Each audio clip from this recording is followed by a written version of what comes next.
On this video, we're going to be looking at how monopsonistic labour markets are going to affect the wages that people receive. Particularly, we're going to be looking at public sector wages, but I'm also going to be looking at a private sector example as well. So a monopsonist is a single buyer, in this case of labour, and monopsony power is the ability of powerful employers to reduce the wages of their employees, to distort the market. In November 2020, the Chancellor, Rishi Sunak, announced that the pay of most public sector workers was going to be frozen. This was an attempt to try to reduce the level of borrowing caused by the coronavirus spending. But if we go back 5 years, a previous Chancellor, George Osborne, was announcing that public sector pay rises were going to be capped at 1% until 2019. It didn't actually happen because Theresa May decided that the public sector should get a little bit more money. And 5 years before that, the same Chancellor froze public sector wages for 3 years from 2010. Now, as a teacher, you can probably imagine my reaction to that. It probably would get me sacked if I told you what it was on a public video. But as an economist, it raises some questions because economists are interested in the workings of markets. Now, if you get a standard 4-mark question on section A or a 5-marker on section B, trying to account for, say, I don't know, a change in the price of oil or peanuts or orange juice or uranium, you're going to draw a diagram that looks something like the one on the right hand side. You're going to be looking for a change in demand or a change in supply because that's what you've been taught. But if we look at, say, the wages of teachers, you can see that for many years the government has just said this is what your pay rise is going to be. Demand hasn't changed because they still want the same number of teachers, and the number of teachers who want to do the job hasn't changed. So there's got to be something else in play that is going to cause a change in wages in these particular markets. We can add another 2 things to our list of things that can cause the price to change. Governments intervene in markets, governments clearly intervene in labour markets. For example, they set the national minimum wage, but in this particular case, the government is setting a wage freeze or a wage cap. And the second thing is imperfections in labour markets. For example, monopolists affect the price of products that they sell, and monopsonists are the equivalent of an imperfection in the labour market. Instantly, powerful unions will also affect that particular market by driving up wages. So we're going to focus on the second of these, imperfections in the labour market. Well, if you remember in your work on monopoly, you would say something like a legal monopoly is when a firm controls 25% of the market. Have a look at that pie chart of teachers. There are 504,000 teachers in the UK. 88% of them are employed by the state. So if they don't like the pay and conditions at one particular school, they go to another school and they get exactly the same pay and conditions. And if you look at the nursing market, it is very similar. There's about 640,000 nurses, but if you look at those pie charts, the blue area represents health authority or NHS employment, and the orange is also in the public sector. So the vast majority of nurses are also employed by the state.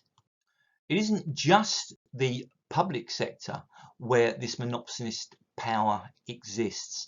There are a number of towns, for example, where there is a dominant local employer. So if, say, you were a car worker or an engineer in Dagenham or that sort of area, then the only place you could get work probably would be Fords. Particularly, there are 13 Tesco towns where Tesco's dominate the scene. There's one Asda town and one Morrison's town. The most famous Tesco town is Inverness. Perth is also a Tesco town. Now, in those towns, they have monopoly power. So in Inverness, for example, there are 4 supermarkets, but 3 of them are owned by Tesco, and more than 50% of the sales that go on in that particular town are on Tesco's products. But we're talking about monopsony employment power here, not monopoly power. So let's have a look at where Inverness is. It's in that northernish bit of Scotland. Now imagine that you're a supermarket worker and you don't want to work for Tesco in Inverness. Well, you could go to Elgin, which is the nearest small town. It's 39 miles away. It's half the size of Inverness. You could go 65 miles to Fort William. Would you really want to go on a round trip for a day of 130 miles for your job in a supermarket? To get to the nearest bigger town, you'd have to travel 105 miles to Aberdeen or 112 miles to Perth. But remember, Perth is another Tesco town. To get to a really big city where there's a genuine chance of you finding alternative employment, Edinburgh or Glasgow, you'd have to travel over 150 miles a day. And would you really want to do that, or alternatively move house, disrupt your kids' education, move away from your relatives in order to do that? So Tesco are in a really powerful employment position in those towns. So let's get up a table and a graph to try to explain the powerful position of employers. Note, you do not need to know the diagram. You'll never be forced to draw it, but if you can draw it, it's a good way of getting analysis marks. Let's imagine that in a particular market, if a firm was to offer a wage of £10, it would get no workers whatsoever. If it raises the wage to £11, one worker is prepared to work. That will obviously give a total wage bill of £11, and the marginal wage is obviously £11 because the total wage has gone up from 0 to 11. To get that second worker, we need to raise the wage to £12. Now, obviously, you'd have to pay both workers the £12, or else the first worker would simply resign and become the second worker. So the total wage bill now goes up to £24. So the marginal wage is £13 because the total wage has gone up from £11 to £24, an increase of £13. So the average wage is 12 quid, but the marginal wage is £13. And we carry on.